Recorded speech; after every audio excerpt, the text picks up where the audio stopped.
With 76 selections in CSE 2022, Study IQ IS aims at providing high quality IS preparation at a very affordable cost.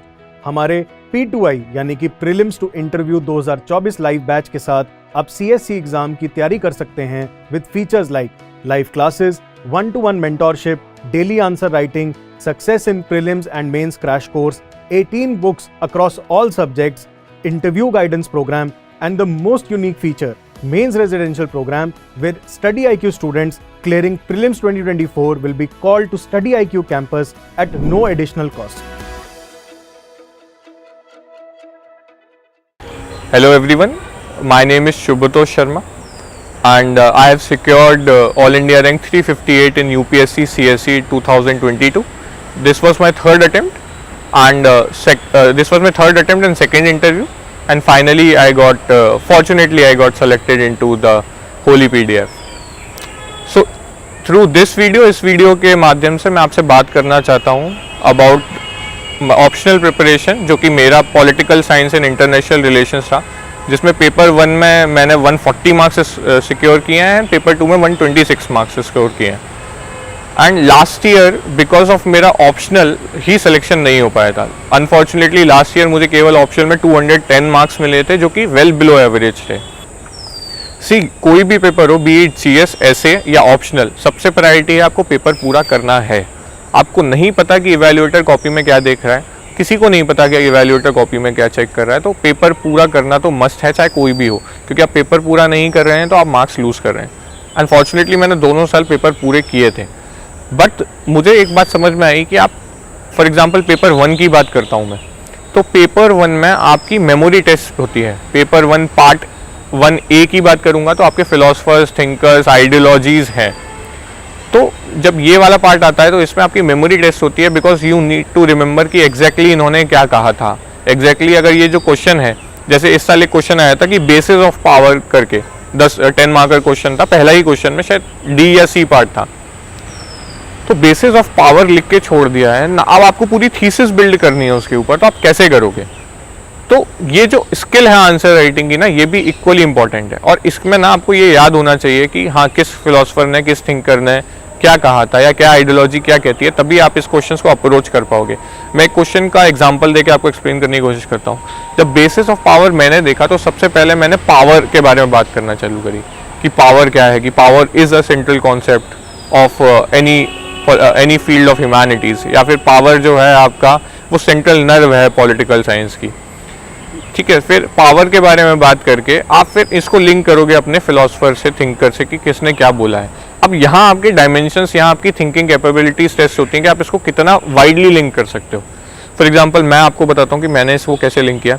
मैंने हैना aren't से link किया उनकी power से. तो power उन्होंने बोला था लाइज विद द पीपल. फिर उसके अलावा आपके फूको थे, तो फूको ने ये बात कही थी कि power flows into the society like blood flows into the capillaries. फिर उसके अलावा आप इसको लिंक कर सकते हो माओ की बात से भी, कि माओ ने कहा था power flows from the barrel of the gun. फिर आप हॉब्स की बात भी कर सकते हो पावर के टर्म्स में, अथॉरिटी के टर्म्स में, जिन्होंने स्टेट की बात करी थी कि sovereign has the absolute authority. तो इस तरह से आप क्वेश्चन की फ्रेमिंग चालू करते हो, आप उसको बिल्डअप करना चालू करते हो, और उसको फिर लॉजिकली कंक्लूड करके आप ये दिखाते हो थिंकर को कि आपने भले ही एक एब्स्ट्रैक्ट टॉपिक दिया है, बट मैं उस पर सोच सकता हूँ, और क्रिटिकली सोचकर मैं थिंकर्स को उसमें इनपुट डालकर एक अच्छा आंसर क्रिएट कर सकता हूँ. तो ये एक प्रायोरिटी एरिया होता है एक अच्छा आंसर लिखने का, जिसका मैंने आपको एक एक्सप्लेनेशन दिया. तो मेरा इंप्रूवमेंट जो 56 मार्क्स का हुआ, उसका बेसिक रीजनिंग ये है कि मैंने अपनी आंसर राइटिंग स्किल पे बहुत काम किया. मैंने टॉपर्स की कॉपी चेक करी कि आप टॉपर्स कैसे आंसर लिख रहे हैं, और अगर आपको वो स्टाइल कॉपी भी करनी पड़े और वो आपको मार्क्स फेच कर रही है तो उसमें कोई बुराई नहीं है. आप अपनी उसमें इनपुट्स डाल सकते हैं, आप उसको मॉडिफाई करके अपना बना सकते हैं, वो चीज़ भी बहुत अच्छी है और जेन्युइन है. इसके अलावा आपको फोकस करना पड़ेगा कि आप कितने प्रीवियस ईयर क्वेश्चंस लिख रहे हैं, उसको बढ़ाइए ज़्यादा से ज़्यादा, और टेस्ट कीजिए कि आप प्रीवियस ईयर क्वेश्चंस जो लिख रहे हैं उनकी क्वालिटी क्या है और क्या आप उन्हें टाइम में लिख पा रहे हैं. जब आपका ये काम खत्म हो जाए तो इसके बाद आपका फोकस होना चाहिए आंसर राइटिंग या टेस्ट सीरीज राइटिंग पर. तो टेस्ट सीरीज इंपॉर्टेंट है क्योंकि वो आपको एग्जाम का फील देती है. आप जितने ज़्यादा टेस्ट लिखोगे उतना अच्छा रहेगा. मैंने PSIR के ही केवल 8 टेस्ट लिखे थे, और 2 प्रीवियस ईयर पेपर्स स्क्रिबल किए थे। स्क्रिबल करना मतलब कि मैं उनका एक स्ट्रक्चर क्रिएट करता था कि मैं इसके आंसर इस तरह से लिखूंगा, तो वो चीज़ भी हेल्प करती है, क्योंकि एक बार आपको स्ट्रक्चर क्लियर है और कंटेंट आपने अच्छे से रिवाइज कर रखा है तो आप इनपुट डाल सकते हैं। आप सोर्सेस मल्टीपल यूज़ कर सकते हो, आप जो भी सोर्स यूज़ करते हो, कोचिंग के नोट्स हैं, मैम के शुभ्रा मैम के नोट्स हैं, फिर ओनली IAS की बुकलेट्स हैं, तो आप जो भी सोर्स यूज़ करते हो, OP गौबा है, एंड्रू हेवुड है, तो ये सब जो बुक्स हैं आप यूज़ कर सकते हो। और जो भी सोर्स यूज़ करते हैं प्लीज़ स्टिक टू दैट, पर उसको डिलीजेंटली करिए, ऐसा नहीं कि सरफेशियली टच कीजिए, उसके डीप में जाइए। तो जैसे मैंने 1A की बात करी, उसमें आपको चीज़ें याद करनी ही पड़ेंगी और उसको याद करके ही आप अच्छा आंसर क्रिएट कर सकते हो, प्लस मैंडेटरी है कि आप आंसर राइटिंग अच्छे से करें। 1B के केस में ऐसा है कि नोट्स अगेन बिकम्स इम्पॉर्टेंट, फिर आपका जो पॉलिटी वाला पार्ट आ जाता है, इंडियन पॉलिटिक्स आ जाती है, और इसमें आपका फोकस रहना चाहिए इस चीज़ पर कि आप अपने कंटेंट को कैसे एनरिच कर रहे हैं, कैसे डिफरेंट दिखा रहे हैं बाकियों से। बिकॉज क्या हो गया ना, इस एरिया में कंटेंट थोड़ा सा स्टैग्नेटेड है, तो इसके लिए आप लक्ष्मीकांत पढ़ो, मे बी कुछ आप कंटेंट ऑनलाइन सर्च कर सकते हो कि कुछ पर्टिकुलर टॉपिक से कि इन स्कॉलर्स ने क्या कहा है। फॉर एग्जांपल आपके श्री MN श्रीनिवास हैं, उनके कास्ट पर क्या व्यूज़ हैं, है ना। और तो इस तरह से आप अपना वैल्यू एडिशन कर सकते हो कंटेंट के ऊपर। अब बात आती है आपकी 2A की, तो 2A में एक्चुअली क्या है कि आपके रिसोर्सेज लिमिटेड और कंटेंट भी काफ़ी लिमिटेड है, तो जो क्वेश्चंस आते हैं वो कई बार ऐसे फील हो जाते हैं कि थोड़े से ऑन द डिफ़िकल्ट साइड है, तो उसके लिए आपको थोड़ा मल्टीपल सोर्सेज को यूटिलाइज करना पड़ेगा to improve upon your marks as well as to improve upon your content. तो मल्टीपल सोर्सेज आपके क्या हो सकते हैं, एंड्रू हेवुड की बुक हो सकती है, उसके अलावा ओनली IAS की बुकलेट्स जैसा मैंने बताया उसको यूज़ कर सकते हैं, फिर शुभ्रा मैम के नोट्स हैं, उसका भी पोर्शन अच्छा है काफ़ी, तो उसको भी यूटिलाइज कर सकते हैं और इसको मिला के आप अपना कंटेंट बना सकते हैं।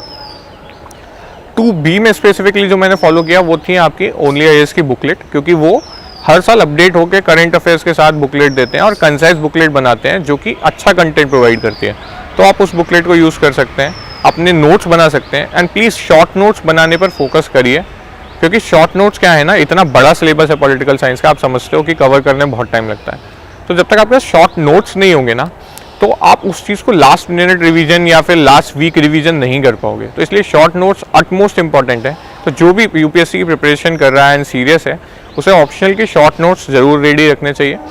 फिर आपका आता है वैल्यू एडिशन की बात कहाँ से करोगे, तो वैल्यू एडिशन के लिए कुछ सोर्सेज होते हैं। फॉर एग्जाम्पल आप ITSA को फॉलो कर सकते हो, आप ORF को फॉलो कर सकते हो, फिर डिप्लोमेटिक डिस्पैच आपका यूट्यूब पर चैनल है, आप उस पर जाके उसको फॉलो कर सकते हो। सनसेट TV की जो डिबेट्स हैं जो IR के अराउंड रिवॉल्व होती हैं, पॉलिटिक्स के अराउंड रिवॉल्व होती हैं, तो उनको भी जाकर आप देख सकते हो और उसमें से अपने नोट्स बना सकते हो। फिर योजना के कुछ जो आपके कवर्स हैं, कुछ जो एडिशंस हैं वो स्पेसिफिकली डिवोटेड आते हैं, फॉर एग्जांपल आपके IR से रिलेटेड, ठीक है, या फिर आपकी इंडियन सोसाइटी से रिलेटेड, तो वहाँ से भी आपको कंटेंट मिल सकता है। आप इस कंटेंट से अपना वैल्यू एडिशन कीजिए। मैं ये नहीं कह रहा कि आप इसको बेसिक कंटेंट बनाएं, और वैल्यू एडिशन भी लिमिटेड कीजिए। मेन फोकस जो आपका है ना, जो भी आपका बेसिक सोर्स है उस पर होना चाहिए, उसको सॉलिड कर लीजिए और इनको यूज़ करके ना आप थोड़ा थोड़ा वैल्यू एडिशन करते रहिए, ताकि आपकी जो कॉपी है, जो आपके आंसर्स हैं, वो फाइनली बेटर दिखें इन कंपेरिजन टू जो बाकी लोग हैं, और उसी बेसिस पर आपको मार्क्स फेच होंगे। आंसर राइटिंग का तरीका मैंने आपको स्टार्टिंग में ही बताया था।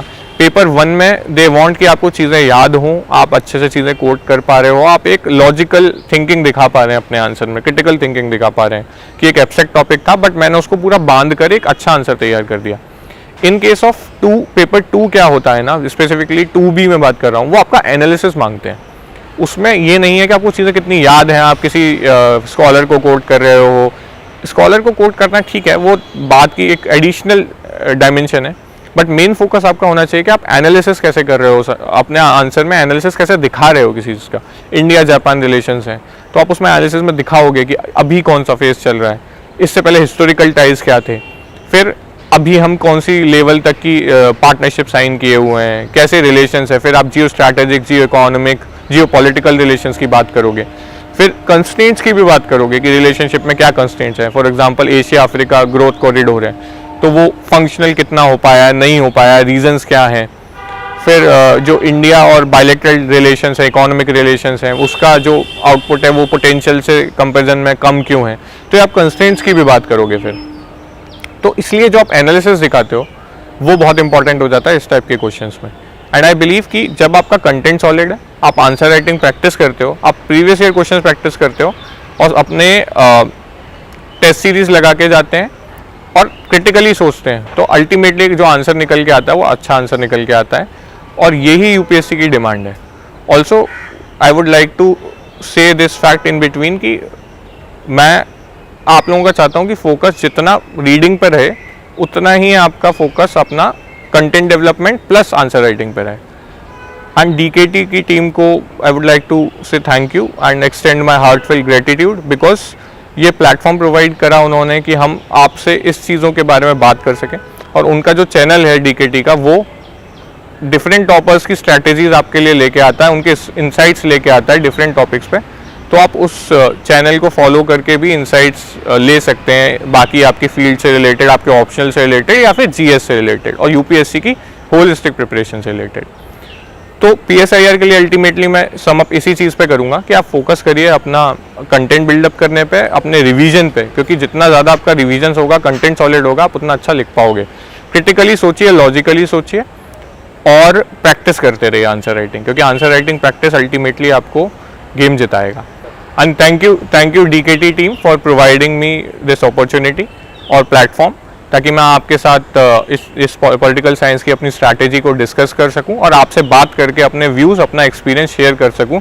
एंड आई वांट कि ये एक्सपीरियंस आपको हेल्प करे, जो गलतियां मैंने करी हैं आप वो ना करें और यूपीएससी में अच्छी रैंक लाएं और सक्सेसफुल हो जाएं. Thank you.